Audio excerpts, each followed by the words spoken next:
Hindi na po maitago, mga kaibigan, ang apat na senatorial candidate, okay, ng alyansa ng Bagong Pilipinas o Bagong Pilipinas ni Pangulong Marcos Jr. Ito na nga ba sinasabi natin eh. Talagang mahirap pagkatiwalaan. Ako from day one, sinabi ko na mahirap pagkatiwalaan itong mga politiko na sumama, kinuha ni Pangulong Marcos bilang mga kandidato. Aba ngayon pa lang ho, nung mahuli si Duterte ng ICC dahil sa Interpol, ay lumantad na eh. Ang pinakahuling nagsalita po ay si Francis Tolentino na sinasabing may pagdududa siya na parang illegal ang ginawa ng pag-aresto raw kay Duterte. Ay isipin mo yan. Kandidato ka ni Pangulong Marcos tapos ang sinasabi mo ay parang may pagka-illegal. Ibig sabihin hindi mo gusto ang ginawa ng administrasyon ni Pangulong Marcos. Eh bakit kasama ka sa kampanya? Ayan. Okay, isa lang yan. Ito rin si Villar. Yung mga Villar po, hindi rin masaya sa nangyaring pagkakahuli kay Duterte. Ay si Camille Villar, na anak ng mga Villar, ay isa sa mga 12 kandidato ni Pangulong Marcos. Ay paano yan? Okay? Sunod, si Pia Cayetano. Hindi man nagsalita si Pia Cayetano, pero si Alan Cayetano, very vocal, na sinabi niyang illegal ang pagkaka-aresto kay Duterte. Ay si Cayetano ay nagsisipsip din sa Malacanang. At yun na nga, si Pia na kanyang kapatid na ate niya ay kandidato again ni Pangulong Marcos sa alyansa ng Bagong Pilipinas. At siyempre, okay, ang pinakahuli at dati naman po na ito ay talagang pro-Duterte kahit anong mangyari, si Senador Amy Marcos. At eto nga pong si Amy Marcos ay pinakita na po ang tunay na kulay. Actually, matagal naman na nating alam na talagang ito ay pro-Duterte at nagiging mabait lang siguro sa kanya ang kanyang kapatid na si PBBM kaya po sinama siya sa alyansa ng para sa Bagong Pilipinas. Pero dito po sa nangyari na hearing sa Senado na walang kakwenta-kwenta dahil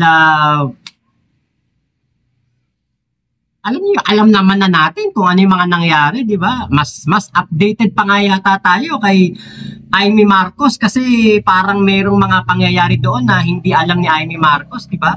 So, kinwestiyon niya ang paghuli dito kay Digong na napakadali lang namang intindihin, hindi tayo under the jurisdiction of ICC. Ang ICC ay ginamit ang Interpol. Meron tayong pananagutan sa Interpol, kaya Interpol ang pumunta ng Pilipinas para hulihin si Digong. At tayo ay sumunod sa Interpol Protocol. Sumunod tayo sa kung ano ang kailangan gawin dito kay Digong. Nagtataka lang ako, pinagpipilitan nila yung mga bagay na rules ng ICC. Ilang beses na nga sinabi, kahit sila sinasabi nila, hindi tayo sakop ng ICC. Bakit susundin natin yung rules ng ICC? Ang susundin natin ay yung protocol or rules ng Interpol. So ngayon po dito po, mapapanood nyo po dito, may clip lang to para mapakita lang natin kung gaano po sabi na natin, kawalang hiya ni Amy Marcos sa kanyang kapatid, On screen is a letter dated 15 December 2023 addressed to Vice President Sara Duterte, where the President says that the jurisdiction of the ICC over the Republic after the effectivity of its withdrawal is very much in question, and I'm certain that all the members will echo my views on the matter. Would you like to comment? Anyone would like to comment on the said letter? Is it correct that if this was in fact a work in progress, as stated by Secretary Remulla, as of 15 December 2023, all the secretaries and undersecretaries already holding such positions at that time also viewed the ICC as having no jurisdiction over the country, as stated by the President himself in the letter? We did not assist the ICC, ma'am. We continued with the very tenor of the letter, that we did not assist the ICC. We never had contact with them. Well, the investigation that they conducted was through their own methods, and we did not in any way assist them. As said in your letter, we cannot. It's not my letter, sir. It's the President's. It's the President's letter. We did not assist them. I think that's not the question. My question is simply to say that as of that date, all those in the cabinet were in agreement with the President's statement. Is that correct, Secretary Teodoro? As of 15 December. Ma'am, the President's statement is binding, and I defer to Secretary Remulla that we did not. That no government agency, the DND, never cooperated with the ICC as in accordance with the statement. Okay, and are there any other secretaries who'd like to verify that? We have Director Anyo, Director General Anyo, I believe you are cabinet rank as well, and the NSC sits with the President. Is it correct to say that everyone maintained the same position? Yes, ma'am, that's correct. But we did not assist the ICC in their investigation. I don't think at this juncture we're asking about assisting the ICC. All we're asking is whether, in fact, you all agree that the ICC had no jurisdiction. I think, ma'am, what we're talking about here is, if it's in the case of the former president, the case was committed while the Philippines is still a member of the ICC. Okay. I don't know, is there anyone of cabinet rank as well? I'm certain that the DFA will probably hold the same position, that you are all in agreement with effectively your boss as his alter ego, that the ICC had no jurisdiction, stated in the letter quite clearly. Yes, Your Honor. Thank you very much, Yusek. Okay, and then in January of 2024, the President then said, let me say this for the 100th time. I think we've seen that clip before. Can we bring it back? Yes, for the 100th time, I do not recognize the jurisdiction of the ICC. The Philippine government will not lift a finger to help any investigation that the ICC conducts.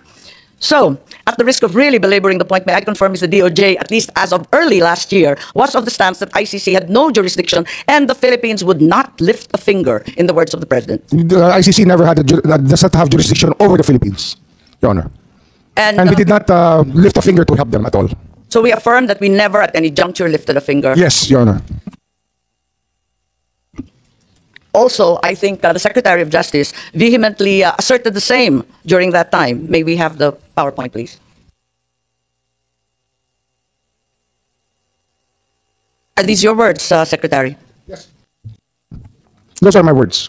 Right. And there is no jurisdiction, and we have an inherent right to determine our own legal framework and address internal matters. Yes, Your Honor. So also, there is an assertion that our justice system is robust and functional. Your words, sir. Yes, Your Honor. However, 10 days later, after Secretary Remulla gave the above statement, on 20 February, there seems to be a slight yet significant change in the tone of the President's rhetoric when he said, I am not certain if we have the PowerPoint. Do we have a slide with the President? I don't approve or deny it, but you know the ICC, haven't done anything illegal. We will do something about it. We are an open country. Maybe clarified as to what the President meant, given that there seems to be a determined change in attitude, that in fact we are an open country. And until they being ICC, do something illegal, wala siyang gagawin para hintuin sila. Parang naiba ang usapin. I will have to ask what question was asked of the President before I make any response, because I do not know what context the President said those words. I think it's not unclear. Hanggang may gawin sila na illegal. May I ask the PNP, the DFA, anong ibig sabihin if they do something illegal? Na nanghimasok sila, na may ginawa sila sa Pilipinas? Maybe I can answer that better, ma'am. An example would be to take an oath of somebody within the Philippine legal system. They are not allowed to do that. Okay, so until such time as they do something illegal, like requiring an oath of someone being entirely unauthorized as foreigners, is that your meaning? Yes, ma'am. Okay. Does this mean that the Philippine government was allowing the ICC to enter and investigate, provided they did not amount to any illegal action? Nobody ever identified themselves as the ICC when they entered our country, if ever they entered our country. So we did not allow them, if that is the only meaning of your question, we did not allow them, as we did not know any entry of any ICC person in the country. The President's statement seems to suggest otherwise. We are an open country. So yes, ma'am, but we could not... that there in fact were others coming through? Well, we suppose that people were coming in and out of our borders. We have millions and millions of people entering our ports and airports. And we cannot ask all of them if they were related to the ICC or not. We cannot do that, ma'am. Sa video na yan ay pino-point out talaga ni Amy Marcos na wala talaga jurisdiction ang ICC sa atin, which is yun po talaga ang katotohanan. Ilang beses na itong naipaliwanag sa mga balita, kahit noong nag-presko ng ating Pangulo, sinabi niya yan, walang jurisdiction ang ICC dito sa Pilipinas. Kaya lang, may Interpol. Diba dapat ang investigahan dito ni Amy Marcos, bakit hindi umalis si Digong Duterte sa Interpol? Umalis siya sa ICC pero hindi siya umalis sa Interpol. Yun ang naging dahilan kung bakit siya nahuli. Diba, kaya alam niyo po, katulad ni Sir Mike, at ako rin naman matagal ko na rin naman tong sinasabi na hindi ko iboboto si Amy Marcos, kayo po ba, iboboto niyo pa ba yung ganyan tao? Ino-question ng kapatid, sumunod lang naman sa rule of law, sumunod lang naman sa ating pananagutan sa Interpol. Diba, ginawa lang naman ng ating Pangulo kung ano ang nararapat at kung ano ang tama. Kasi kung hindi naman tayo susunod sa Interpol, pwede po tayong hindi napagkatiwalaan ng ating mga kaibigan na bansa at ng mismong Interpol. Kapag mayroon pong, let's say, kunwari, si Harry Roque, ay mayroon nang lumabas na warrant of arrest sa kanyang kaso, at pinahanap natin sa Interpol, pwede na po tayong hindi tulungan ng Interpol. So, 4 po ang hindi na nakatiis at lumantad na. Ay paano ngayon ito? Susuportahan ba ninyo ito? Ako, definitely hindi ko susuportahan itong mga ito. Until now, ako po ay umaamin ay parang 2-3 ang aking kandidato na napipili at pwede kong pagkatiwalaan. Pero itong Villar, Amy Marcos, Pia Cayetano at Tol Tolentino, kung ganyan po ang galawan nyo, bakit sumama kayo sa koalisyon ni Pangulong Marcos? Kung hindi naman pala nyo susuportahan ang mga policy at programa nito. Ang pagkakahuli kay dating Pangulong Duterte hindi kasalanan ng Philippine government. Sumunod lang sila sa Interpol na ulit-ulit na natin sinasabi. Dapat kung kayo'y sumama kay Pangulong Marcos, lalo na kung kandidato kayo ng alyansa, ng coalition, dapat susuportahan nyo ang policy at galaw ng Office of the President. Dahil ini-endorso kayo at opisyal na kandidato kayo ng pamahalaan. Bakit kayo iba ang ginagawa? So again, mga Villar, Camille Villar, Amy Marcos, Pia Cayetano, at si Francis Tolentino. Paano ito ngayon? Paano kayo iboboto ng Marcos loyalists, Marcos supporters, kung ganyan ang inyong dating? At ako, hindi ako magdadalawang isip na ipanawagan sa mga botanteng Pilipino, especially ang mga Marcos loyalists at supporters. Mahirap pagkatiwalaan itong mga ito. Kung ngayon pa lang na mag-e-election pa lang, humihiwalay na. Ako sa aking personal na opinion, humihiwalay sila. Dahil sa halip na manahimik na lang at suportahan ang ginawa ng gobyerno na hindi naman pwedeng tumanggi sa Interpol, bakit kayo ay nagre-reklamo pa? So, kung sinasabi niyo kayo ay independent senador, candidate, bakit kayo nasa coalition? Dapat talaga independent kayo. Or, sumama na lang kayo kay Duterte. Kasi, yung kanyang partido ang inyong parang sinusuportahan. Di ba? Nakita ninyo, nagkabulgara na. Inuulit ko, Villar, Amy, Marcos, Cayetano, at Tolentino. So far, ito po yung lumantad. Alam ko, meron pa dyan. Meron pa po na 1 o 2 yata na ganyan din po ang galawan pro Duterte. Kaya again, uulitin ko, tayong mga botante ay maging marunong at magdesisyon ng tama pagdating ng eleksyon. Yung ating pinagdududahan, mahirap nang ibalik yan. Yung pinagdududahan nyo na hindi talaga kakampi at kakampi kay Pangulong Marcos, kung ngayon pa lang nakakandidato pa lang, humihiwalay na nga ang dating. Di lalo na pag nanalo yung mga yan. Di lalo na pag napwesto yung mga yan, talagang maglalaglagan. Magiging kawawa lang si Pangulong Marcos sa galaw ng mga ito at ang administrasyon after election. Please like and share ng video ito. Paki-forward at paki-subscribe na rin sa hindi pa. Okay? Samantala, sunod na ating pag-usapan.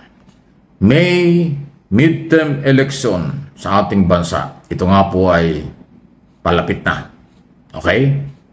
Hindi naman anya makakaroon daw po ng malaking pagbabago. Sa bagay, totoo yan. Kung mga membro ng alyansa ni Pangulong Marcos ay manalo, may pagbabago dahil itutuloy nila at sususugan kung pagkakatiwalaan natin sila yung programa ng gobyerno. Pero kung halimbawa mga Duterte na kandidato, malamang hindi. Kasi alam naman natin ang kanilang layunin lang ay maghiganti. Wala naman silang platapormang malinaw kung ano ang kailang gustong gawin para sa bayan. Kung hindi ang kanilang gusto lang ay kampihan, isalba ang mga Duterte, isalba si Sara Duterte, especially dyan po sa napipintong impeachment trial na gagawin ito after election. Gagawin ito doon sa ng mga bagong senador, bagong congressman sa 20 Congress. Okay? Kaya definitely sa akin pong observation at opinion, pagka mga kandidatong identify sa mga Duterte, yan talaga ang kanilang layunin. Nagpapakita ng kanilang galit, pagigante. Okay? Lalo na ngayon, ay kung ng araw, yan na din ang lakad nila eh. Nung hindi pa nahuhuli si dating Pangulong Duterte, ang lakad nila ay talagang talagang iwanan, hatiin, at hindi suportahan ang Pangulong Marcos. Eh di lalo na. Ngayong nakulong si Duterte, talagang kung mananalo yung mga yan at iboboto nyo, talagang puro paghihiganti ang gagawin niya. Sa totoo lang. Okay? Sa aking opinion po yan. Hindi man sila magdideklara kung anong gagawin, pero doon sa kanilang galawan, ng galit sa gobyerno, galit kay Pangulong Marcos, galit sa kung ano-ano, dahil si Duterte nakulong, lalo nang hindi natin maasahan. Anong plataforma nila? Plataforma di gobyerno. Kung sakaling manalo, wala pa akong nakitang matibay. Puro galit lang ang aking nakikita at panunumbat sa kanilang mga speech at kanilang mga galaw. Paano yun? Bakit ganon? Anong klaseng mga senador? Anong klaseng senado ang mangyayari sa atin? So ayan po yung ating topic ngayon. Para sa inyong kaalaman, malaya po kayo makapag-comment, makapagbigay ng reaksyon sa mga nangyayaring ito. Maging maingat, maging matalino sa araw ng eleksyon. At ngayon po, kusa silang nagpapakilala, kusa silang lumalabas, at alam na alam natin ang kanilang mga galaw. Kaya alam mo na bilang butanteng Pilipino kung ano ang gagawin nyo. Para hindi mabudol, para hindi magsisi, makinig lang po kayo. At gagawin natin ang lahat ng mga paghahatid ng impormasyon kung sino ang pwede o hindi na pagkakatiwalaan ng mga Pilipino sa loob ng 6 na taon. Kasi pag nagkamali kayo, 6 na taon na inyong pagsisihan at magsisisi kayo kung bakit pa nyo ibinoto. Katulad ng ibang senador dyan na inyong pinagsisihan ngayon. Okay? Ano inyong masasabi dyan? Please like and share ang video ito. So, maaari nga po na ito nga si Camille Villar, o ang mga Villar, at ito nga si Cayetano, Pia, si Amy Marcos, at itong si Tolentino, baka nga po talagang ginagamit lang ang ating Pangulo para po makapuntos sila ngayon sa darating na midterm election. Kaya lang, di ba, sa pag-expose po nila ng kanilang mga sarili, na kino-question nila ang ginawa ng Pangulo o meron silang pagdududa sa ginawa na paghuli kay Digong, dyan pa lang. Diba? Nalaman na natin na sila po ay mga talaga, kumbaga mga hunyango. So, 4 na kagad ang malalagas sa aking listahan. Camille Villar, dahil itong si Manny Villar, nakita ko rin ang kanyang komento patungkol dito sa nangyayari na paghuli kay Digong. Si Pia Cayetano, dahil ito'y kapatid ni Alan Peter Cayetano na nakita rin natin sa hearing na talagang kino-question si General Torre. At syempre, ang kapatid, ang super ate ni PBBM, hindi na po super ate to, super nakakabwisit na dahil nga po kino-question ng ating Pangulo. At etong si Francis Tolentino ay tingin ko ay mga hindi ko na rin po talaga susuportahan. Sasamahan ko sa kumbaga ako'y kakampi dito kay Sir Mike Abe. Pakikinggan ko siya na hindi dapat iboto ang mga kandidato na kumo-question sa ginagawa ng ating gobyerno o ng ating Pangulo. Dahil eto po, maliwanag na wala pong illegal, walang mali, wala pong labag sa batas na ginawa ang ating Pangulong Bongbong Marcos, pati na ang kanyang mga tauhan like General Torre, DOJ Secretary, PNP Chief. Wala pong nangyari o wala pong ginawa na mali, masama kay Digong. Sumunod lang sila sa kung ano ang ating pananagutan sa Interpol. Napakahirap bang intindihin nun, Senator Amy Marcos, na sumunod lang tayo. Sumunod lang, yun lang. Sumunod lang tayo sa pananagutan natin sa Interpol. Dahil ang Interpol, tayo'y tinutulungan kapag tayo ay humihingi ng tulong na hulihin ang isang tao. Diba? Kaya ito nasa inyo po na ating mga kababayan ang inyong kumbaga desisyon.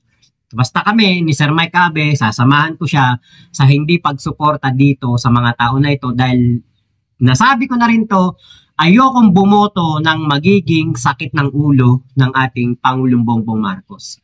So ngayon pa lang, nakita na natin yung maaaring maging sakit ng ulo ng ating Pangulo. 4 yan. 4 yan. So baka matagdagan pa. Diba? So, ilamang po, maraming salamat sa pagsama nyo dito sa aking vlog na ito. Ingat po kayo. Nasa mang panig kayo ng mundo. Momo, chup chup. Love you, love you. God bless us all, Pilipinas. God first.